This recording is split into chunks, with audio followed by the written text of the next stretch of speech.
আসসালামু আলাইকুম। বর্তমান বাংলাদেশের উন্নতি বোঝার জন্য এই পিকচারটি যথেষ্ট। যেখানে একটি বাস কার্য নির্মাণ করা হচ্ছে। যেখানে কোটি টাকা খরচ করে একটি বাস কার্য নির্মাণ করা হচ্ছে।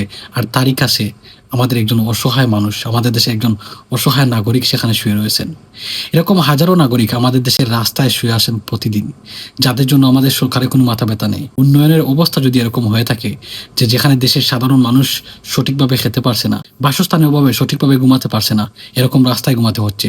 সেখানে যখন আপনি কোটি টাকা খরচ করে এ ধরনের ভাস্কর্য নির্মাণ করবেন, লক্ষ্য করলে দেখতে পারবো এরকম ভাস্কর্যের নিচে প্রতিদিন আমরা এ ধরনের মানুষকে শুয়ে থাকতে দেখি। এখন যখন আপনি কোটি টাকা নষ্ট করে এ ধরনের ভাস্কর্য নির্মাণ করবেন, তখন এইসব গরিব অসহায় মানুষ যাদের কোনো স্থান নেই, যাদের কোনো বসবাসের জায়গা নেই, তারা তো তখন এই ভাস্কর্যের নিচে অবস্থান করবেন। সুতরাং বাংলাদেশের সরকারের প্রতি আমি অনুরোধ করব, শুধুমাত্র সরকার নয়, বাংলাদেশের প্রতিটি রাজনৈতিক দলের প্রতি অনুরোধ করব, যখনই তারা নির্বাচন করেন বিভিন্ন ধরনের ওয়াদা দিয়ে থাকেন, কিন্তু নির্বাচনে যখন জয়ী হয়ে ক্ষমতায় আসেন তখন এইসব গরিব মানুষের কথা তারা সম্পূর্ণ আকারে ভুলে যান। এবং আপনাকে বলছি, আমরা যারা দেশের সাধারণ নাগরিক হিসাবে নিজেদেরকে নিয়ে গর্ব করি, একজন সাধারণ নাগরিক হিসাবে এসব নাগরিকদের জন্য যাদের সঠিক খাবারের ব্যবস্থা নেই, যাদের সঠিকভাবে বসবাসের ব্যবস্থা নেই, তাদের জন্য আমরা কি করছি, ঠিক কতটুকু কাজ করতে পারবো, কতটুকু কাজ করতে পারছি।